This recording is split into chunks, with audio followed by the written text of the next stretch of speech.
Okay. Take 4, section 8.3. We're talking about estimating mu when sigma is unknown. So this is going to be similar to section 8.1, which is where we were estimating mu when sigma was known.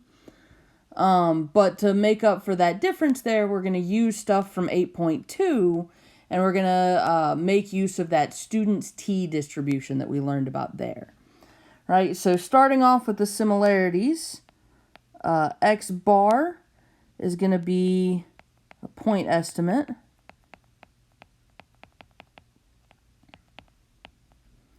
C is our confidence level. Alpha is then going to be 1 minus C. And N is our sample size. All right. And also similarly to last time, because it's the same way all confidence intervals work, is that the confidence interval itself is going to be our point estimate, x bar, minus E, and our point estimate, x bar, plus E. So the changes are going to come from E itself, and that formula is going to have T sub alpha over 2 instead of Z, right? In section 8.1 we had Z sub alpha over 2. Now we're going to have T sub alpha over 2. And that's going to be times S divided by the square root of N. So in 8.1 it was sigma divided by the square root of N. But we're working in a case where sigma is unknown. So instead of sigma we have S. Which is going to be our sample standard deviation. So as long as we've taken a sample, which we have to be able to find x bar, then we can find S and go with it. So some other things that we need to know, one other thing that we need to know is that the degree of freedom is always going to be n minus 1. So whenever you want to find a t sub anything value, you need to know what the degrees of freedom are, and that's always going to come from the sample size. I've gone ahead and included a t-table chart here and some problems for us to work out. So let's get started on the first one. Right? So the first thing we have here, the first sentence we have is that someone is saying that the mean price of a particular car is at least $15,900, right? And so what this first sentence is saying is that someone is claiming that mu of the price of a 2004 Ford Mustang is greater than or equal to $15,900, right? And we need to remember, same as the problems we did last time, is that when we're constructing a confidence interval, the confidence interval is constructed based on sample data. So this sentence is like most of the first sentences in the previous problems, something we need to put a pin in to come to later to test something out. So I forgot to get rid of this. We're not actually doing the hypothesis testing part, so we'll just black that out for now. But moving on to the next sentence, it sort of sets up why we're doing this and tells us that we find a random sample of 14 vehicles, right? So that first thing tells us that n equals 14, right? And then it says that sample has a mean price of $14,800, right? And notice it doesn't say sample mean there, but it doesn't have to. It says the sample has a mean. So if that mean belongs to the sample, it's a sample mean. So it's going to be x bar there, right? It also says that it has a standard deviation. So again, this is a standard deviation that belongs to the sample. So it's S, not sigma, right? As would befit a problem in this section, we don't know what sigma is. And so another reason, I think in both of these questions that I've chosen, I wanted to show a slightly different way that this kind of problem can be worded. Okay, Okay, this is not what I want to happen. Okay, we're still recording. Good. I had a scare there. It looked like it might not be recording. So sorry about those weird blips, but we're still recording. That's good. Okay. So both of these problems, if I recall correctly, do something that is actually common in this type of problem, which is where they don't actually give the confidence level, right? Like the problems we did before said we wanted to do it at 95% confidence or 99% confidence. But instead, they just flat out give you alpha, right? So it's important when we're distinguishing later that the fact that we know that alpha equals 0.05, we do want to translate this and know that this means a confidence level of 95%, right? But alpha is going to be the thing that we use in all our formulas, so lots of problems will just flat out give you alpha right off the bat, right? So that's all the information we can get from this. The rest of it is questions and instructions. So that means we should be able to plug into E. All right, remember that's T sub alpha over 2, S divided by the square root of N. All right, so that's going to be T sub 0.025, which is going to be very important. We'll talk about this in some detail in a second. S, we said, was 950, and N is 14. So now we need to figure out what this is, and I've included a chart so we can talk about it a little bit. All right, first off, remember that this, oh, that's right, this is the degrees of freedom. Right, remember we call it DF. This particular table calls it V, but that's one of the important things when you're using a different table, right? Because in whatever situations you might be using the statistics, you might have a table from a different source, and different places call it different letter names. So it's important to read and figure out which thing they're calling degrees of freedom. So in this case, V is the degrees of freedom. So we're going to look for our degrees of freedom here, right? So one thing we note is that degrees of freedom is n minus 1, so it's going to be 13 in this problem. So we're looking at this row, right? But then we need to pay very close attention to this right here, right? Where it says we're looking at T sub alpha, right? So in a particular context, variables mean what they mean in that context. So when this says alpha, it's talking about this alpha right here. So what the table is calling alpha is the subscript. That's not the same thing as what the problem is calling alpha, right? When we look at what we have here, we're looking for T sub 0.025. So the thing we need to look up on the chart is 0.025, right? What alpha is in the problem doesn't matter to that chart. That chart does not know what problem you're working on. It doesn't know what context you're working on. It doesn't know what you're going to use that number for.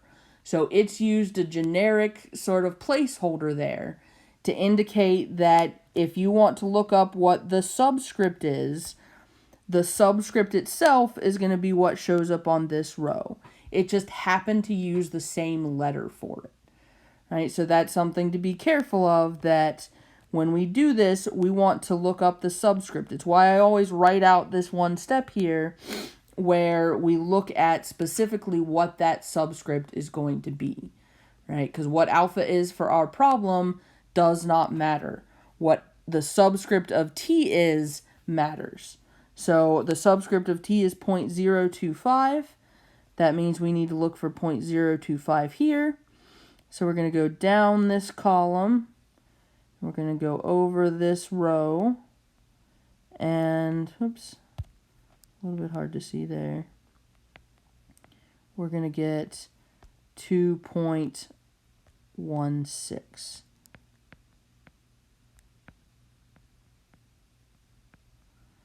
Times 950. over the square root of 14. And we plug that into our calculator.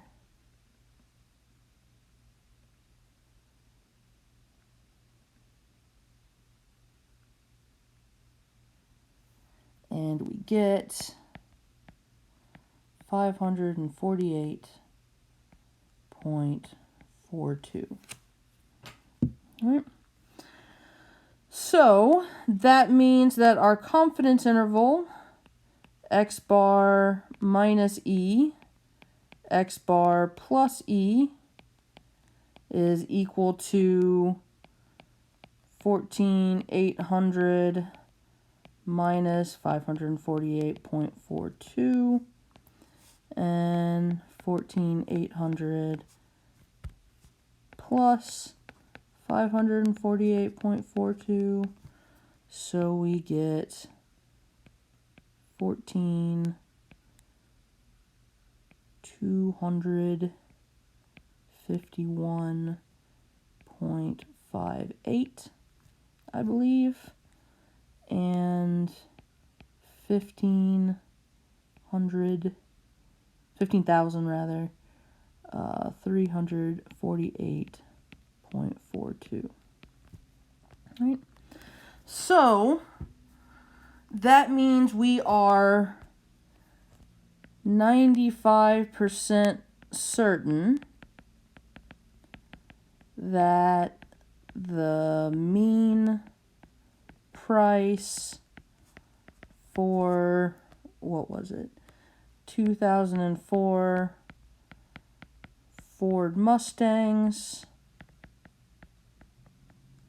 is between 14,251.58 and 15,348.42. Right, so now we can go back to this statement that we put a pin in, which was that the mean price for 2004 Ford Mustangs is bigger than 15,900. Right? Now, 15,900 is not between these guys, and in fact is over here. It's bigger than these guys. Right? Maybe over here would be better. Right? So no number that's bigger than or equal to 15,900 is in between those two numbers. So we are 95% certain that that used car dealer is full of crap. Right? We are 95% certain that the mean price is in between those two numbers, and nothing that is between those two numbers is bigger than 15,900. So there is enough evidence to reject that guy's claim based on this analysis that we've done right here. Right? So that's the first problem. Okay, still recording. Good. Getting a little paranoid there. I'm tired of recording the same thing over and over again. But it looks like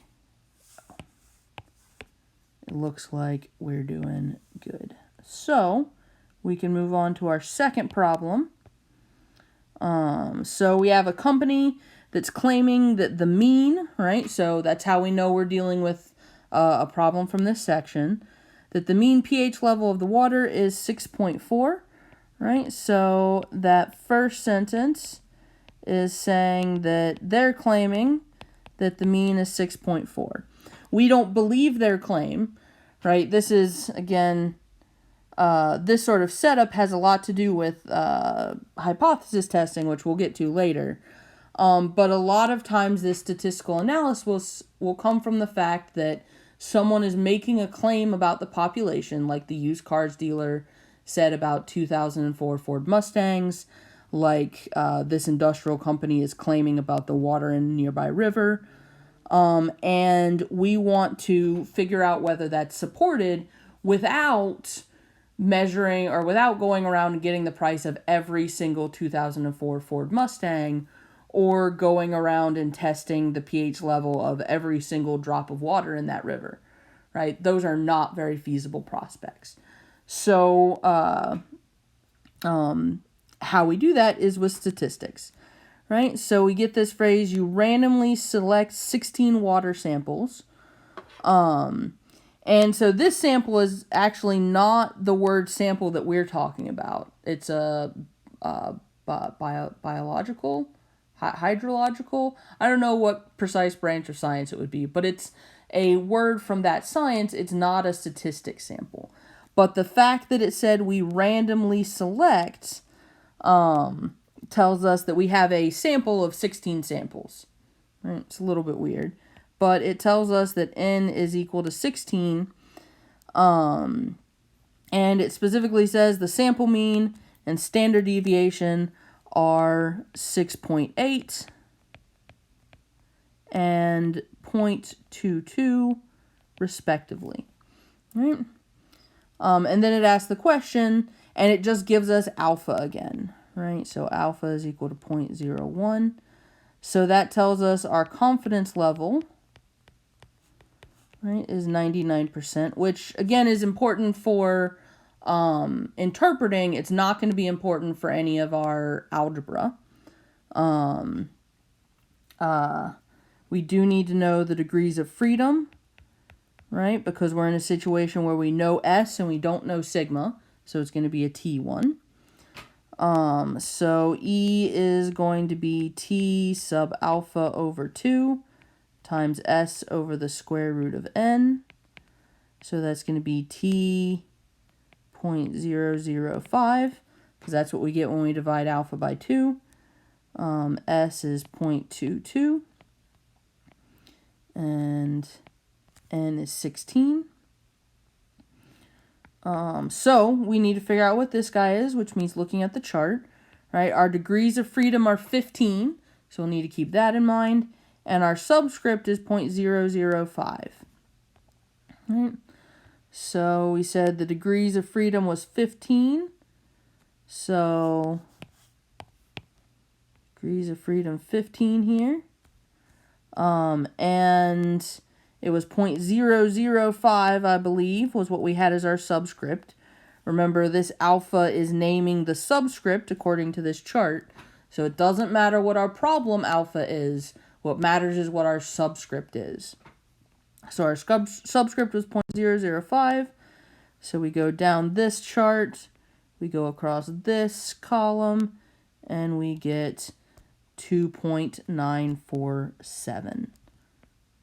2.947 times 0.22 over 4. We plug that into our calculator. 2.947 times 0.22 divided by 4.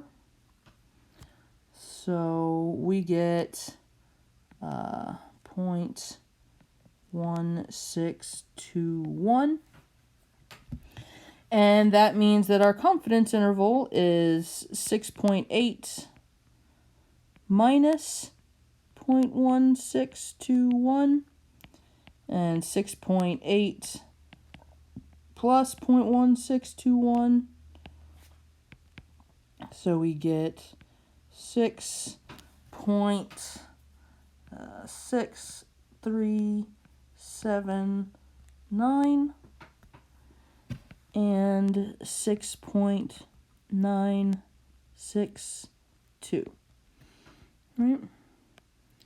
So we are 99% certain, we're confident that the mean pH is between 6.6379 and 6.962. Right? So what we go back and notice is that they were thinking that mu was 6.4, and 6.4 is not between them. Right? 6.4 is not between those two. So we do have evidence to reject the claim. Right.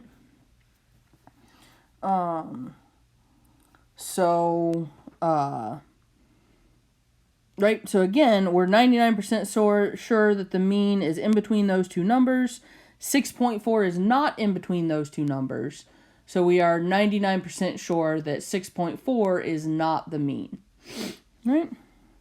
And so that's how we sort of analyze those problems. Realized I didn't write anything here, so I'll just put, we talked about that out loud. And I'll just note it down there so that if you're glancing at it later, maybe it's easy to remember. All right, so those are the practice problems for this section. Next section, we're going to be doing a similar sort of thing, except instead of dealing with mu this time, we are dealing with population proportion. So I will see y'all next time.